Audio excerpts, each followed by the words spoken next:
Hey everyone, in today's video, I'll be reviewing the SEMRush tool for you. I'll be showing you what the tool looks like. I'll help you understand some of the key features of the tool and also some of the drawbacks of the tool. Plus, I'll also help you understand whether or not this tool is right for you. I'm going to be sharing with you two different ways I use SEMRush for keyword research. I've actually spent a lot of time learning this during the course of my journey of blogging, but I'm just going to share all of these features with you. Plus, if you've watched this video till the end, I'm going to be sharing with you a neat little trick that will help you save on the subscription fee for SEMRush. Now, if you want to follow along with everything that I share in this video, click on the first link in the description below. It comes to the free trial and it allows you to repeat the steps that I'll be showing you in this video and apply to your niche as well. So without further ado, let's get started. So when you first log in, you'll be greeted with a screen similar to this, and you will see that all the features for SEMRush are actually listed out on this menu on the left part of the screen. For instance, you can do competitor research with SEMRush, you can analyze competition, you can also do keyword research, identify topics that you would want to cover on your website and create blogs for. You can do link building, you can analyze your links, you can conduct backlink audits, you can identify toxic links on your website and even disavow them. And some of that stuff is actually free as well. That's there. And then in addition to that, you can also carry out on-page and technical SEO stuff. So carrying out site audits, making sure all your internal links are in place and no links are broken and stuff like that. And in addition to that, if you are a local business, if you are having a physical business and you sell goods and services, then local SEO is something that you will be able to benefit from SEMRush as well. Then of course you can do advertising. If you're running affiliate campaigns and PPC campaigns, then this section is going to be very beneficial for you. And then there's a ton of other stuff that SEMRush actually provides. I'm not going to go in each of these in great detail because obviously that's going to make the video very long. But what I will do is share with you some of my personal favorite features of this tool. So let's get right into it. So starting with the first feature of this tool is keyword research. It's a great tool if you want to find out what are some of the topics that you should be writing on your website, what are some of the low competition topics, low hanging fruits that you should be covering. And I'm going to show you two different ways that I use for keyword research.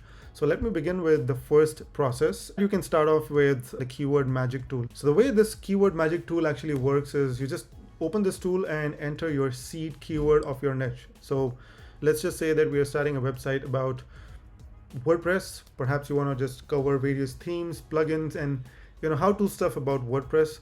Then I'm just going to enter one of the seed keywords of my niche. Let's just say that we want to start off by doing the keyword research for WordPress as a seed keyword. So I'm just going to type in WordPress and press enter. Now you'll notice that as soon as you press enter, you will actually see a ton of other keywords that SEMRush is able to throw out, and there will be a lot of stuff over here. You will see the keywords which are listed out over here. Then you also see the intent. So as you might be aware, there are 4 different types of intent for the keywords. One is informational, navigational, commercial, and also transactional. And if you're not sure what these really mean, you can actually hover over here, and SEMRush is actually going to guide you and may help you understand what these really mean. But what I would recommend is trying to target informational type of content, because that kind of tends to do really well, especially if you're starting out. So you get to see the intent. You also see the volume over here. You see the keyword difficulty score, and then a bunch of other details that you can oversee over here is CPC, cost per click. That's great for affiliate marketing. But I would like to highlight over here a couple of things. One is for the volume that you see over here, the volume numbers.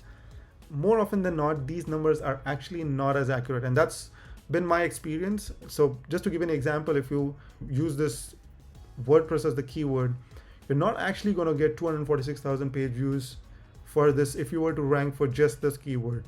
And the reason I'm saying this is because I've actually experienced this. I've done multiple blogs and I've seen this various articles which I've written using these keywords, and some articles will actually be able to bring more than, if it says 0 volume over here, it'll still be able to get you about 400, 500 clicks per month, right? And in some cases where it says volume of 2,000 page views, it would sometimes not even get 500. And in some cases, it'll even get more than 10,000, right? So it is not accurate. Just take it with a pinch of salt. But there are ways you can actually find it useful. And the way you would find it useful is, when you see this is 246,000 and you see 60,500, while these independently might not be accurate, but what this tells you is this keyword actually has higher volume than a keyword like this. And that's exactly how I would recommend that you use these numbers. Now, keyword difficulty, again, it's very specific to SEMrush, the way they calculate it, and the information is not really public in terms of what parameters they use for identifying the keyword difficulty of a particular keyword. So it's, again, not 100% accurate, but what this does really well is at least categorizes the keywords into easy, difficult, very difficult to rank for, and basically tells you the kind of competition there exists for certain keywords, specific keywords that you're looking for. All right, so that's in a nutshell of what you get when you actually search the keyword magic tool for your seed keyword. But here's the secret sauce, something that will help you shortlist and actually find the right topics that you would want to focus for your website, right? So you see over here, currently we're selected all, but what I would highly recommend that you do is click on questions. And as you can see, what this does is actually throws up questions, specific questions that people are actually looking for in Google. And this will allow you to understand exactly what you need to cover in that website. Now, if you go back, for instance, let me just take an example. If you click on all, some of the keywords that are listed over here, for instance, WordPress themes, doesn't really tell you what you need to cover in that keyword, right? It doesn't tell you what kind of article you need to write in order to rank for this keyword. WordPress themes could be, tell me 5 WordPress themes which are free. Another topic could be best WordPress theme for a shopping website, or another topic could be best WordPress themes for under $100, or another topic could be best WordPress themes for speed related optimizations. So just by seeing WordPress themes, you don't really get to understand what is the search intent behind that specific keyword. But by using questions, you now actually have access to specific questions that you can keep target for your articles, right? So somebody searching for how to use WordPress, you know exactly what they're asking for. You know that they're a beginner and they're probably trying to understand how exactly do you use WordPress. Let's just look at some of the other things. So how to install WordPress? Again, fairly straightforward. Somebody is trying to start a new website. They've understood WordPress is a great platform. So they just want to know how to install WordPress on a specific site. How do you get the domain name? How do you get the hosting? And how do you install WordPress on the host? Right? So you just help them these steps in your article, and I think you're good to go. Right? So this basically helps you narrow down specific articles that you should be writing and specific questions for your articles that you should be covering. Now, the next thing that I would want to show you over here, if you were to just pick up any questions or any of these topics, you're probably not going to do that well. Why? Because they have varying levels of volume and also varying levels of keyword difficulty.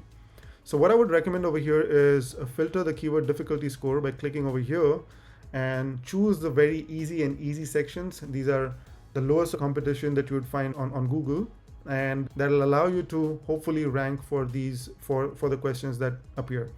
So let's just see very easy. When you click on it, you'll see some articles, some questions over here which you can possibly answer, and you look at the keyword difficulty score. Well, this one over here has a keyword difficulty score of 12, which indicates to me that this particular keyword is not that competitive. But at the same time, the volume seems to be fairly high, so it basically tells me there's an opportunity over here. How to remove an object in a box in WordPress. Another example is how to fix duplicate title tags in WordPress. So somebody's probably written the article in their Google Doc or a Word document, and then they copy paste it from the Google Doc to their WordPress website in Gutenberg. And they will see that sometimes if the writer has probably made a mistake in terms of the H2 or H3 and the title tags, title headings, it'll get carried over to your WordPress dashboard as well. It happens all the time. And so they're trying to figure out how do you fix their duplicate title tags, and you want to fix one of those and make sure that you have just one title and rest of the subheadings are H2. So you can easily create an article around that. Now, what I would recommend if you're a beginner, if you're starting off, I would suggest that first try out very easy and then check out the easy category of keywords that you would want to target. So this will give you more information. Just look at all and then just choose the ones which are more relevant and just go ahead, start writing articles, and that will help. That will make sure that your site actually starts ranking and your content actually starts ranking on Google. Now, so this is the first method of identifying the keywords for your website. Now, to understand the second method that I typically use, I would want you to first understand the competitive research section of SEMrush. I'm going to walk you through very quickly on what it looks like and what it does. So what competitive research really does, it allows you to analyze your competition. Now, if you're starting out and you don't know who are some of your competitors, this is a great place to start, because what you could do is you can easily type in, one of the competitors that you know of, enter their domain over here, and that will actually throw up more competitors for that website, and that basically will mean that those competitors are also your competitors. And if you're a fairly established website, if you have about 100 articles or maybe more, you can even enter your own domain over here and search for it and see what SEMrush throws up, and look at some of the other competitors and check out some of their organic keywords that they're ranking for. See the stuff that you have not covered on your website. You can even write articles around those topics and also rank for the same keywords. So let me show you an example over here. So just click on domain overview, and here, if you don't have an established website, you can enter any domain of your competitor. So for this example, let's just say, I'm SEMrush and I want to understand who are some of my competitors. So I'm just going to type in semrush.com. And as you can see, SEMrush is going to throw you an authority score of the website, some of the organic traffic keywords, kind of backlink profile that it has, also where the website is getting the traffic from, how the website is growing. And here you can see all the organic keywords that you can look at. And if you scroll further down, what you'll see is main organic competitors. What this tells you is some of your top competitors for this website. Now, if you want to know what kind of organic keywords that they are ranking for, all you need to do is just open up their profile using the domain overview tool. So for instance, one of the competitors that we have, the first one over here is Ahrefs. So I'm just going to click over here, and this will open the domain overview for ahrefs.com. And again, this will tell you all those pieces of information that we saw even for SEMrush. And what you need to do is scroll all the way down and look at top organic keywords, and you click on the details. What SEMrush will do over here is throw a list of all the keywords that your competitor is ranking for. Then you're going to want to go through the list of all the keywords that they have, see the kind of stuff that they've covered, and you can identify a trend over here, especially if you have a fairly established website, or if you've at least written a few articles on your website. You can see the kind of stuff that they have written and they're ranking for. And if you think that the competition is not that high, you can even cover those topics on your website. So the way you would do that is just click on position over here and just click on top 10 or top 3 for that matter, if you care to choose that, and then filter that with very easy. We'll start with very easy. What this allows you to do is basically check all the keywords that your competitor is ranking for on page number 1 of Google, which is not that competitive and it's easy to rank for. So that's what I would start off with. See over here, is local SEO dead? Maybe that's a great starting point for your website, right?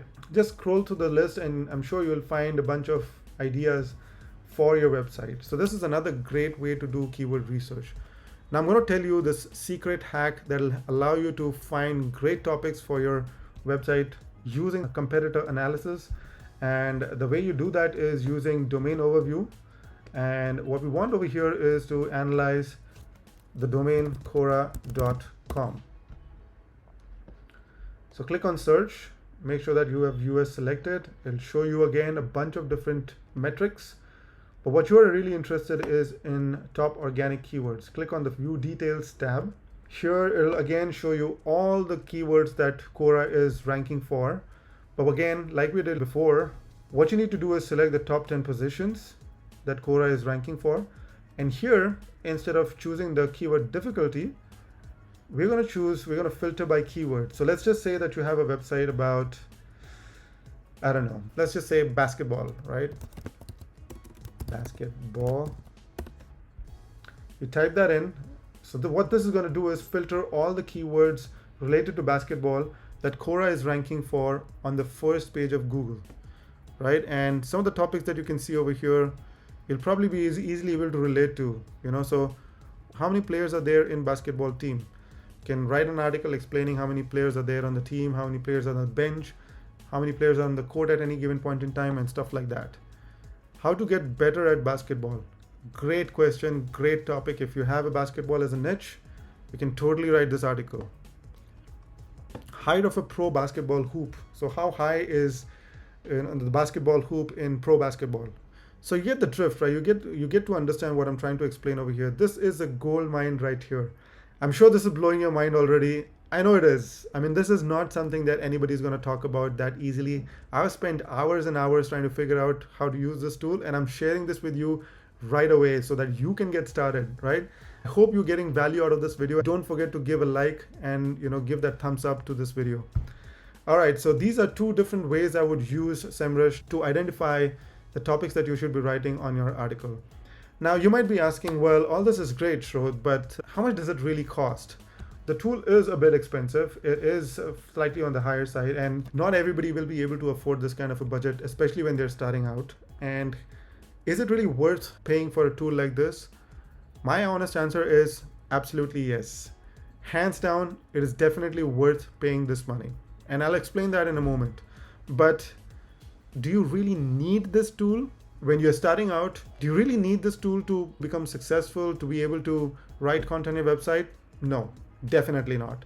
I mean, there are a ton of free tools which are out there. There are a ton of free methods which you can deploy to identify topics, and that's probably a topic for another video. And let me know in the comments below if you would want to know more about that, and I'll be happy to create a video about that.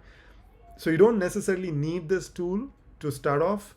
But if you have a budget for it, if you've allocated about $120 for your monthly expenditure, I would hands down recommend you to sign up for this tool, because what it will do is expedite the process of identifying keywords that you will easily rank for, and do that fast, right? You don't want to be spending time on keywords that you probably think might rank, but they don't end up actually ranking.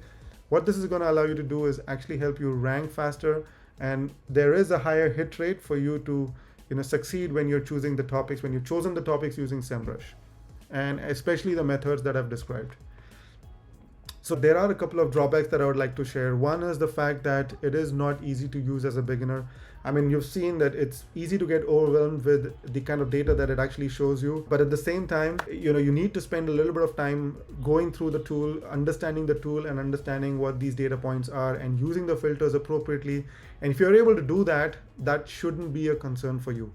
The other big drawback with this tool is also the price point. I mean, it is a fairly expensive price point. I've already talked about it. But then again, what I would recommend is, first off, start off with a free trial that I've linked in the description below. The second thing that I would recommend you do is, if I were starting a new website, I'm definitely going to want to pay for this tool for at least 1 month. And what I'm going to do is carry out all my keyword research just in that 1 month. So the first month of my blogging, first month of my website, I'm actually going to create a huge list of topics that I will be covering on my website. I'm just going to focus on keyword research and identifying the topics. And second month onwards, or perhaps the third month onwards, I'm going to stop the subscription. I'm not going to pay for that. And just by paying for that 1 month, I'm actually going to create a huge list of ideas. Now, what that does is it actually limits the amount of money that you spend on the subscription, because once you've identified the topics, you don't really need to keep looking at topics again and again. You just need to put your head down and actually start writing all the content and start pushing out and publishing articles. Now, the second thing that you would probably want to ask me is, why do I think it is worth it? Well, here's what I would like to say to you.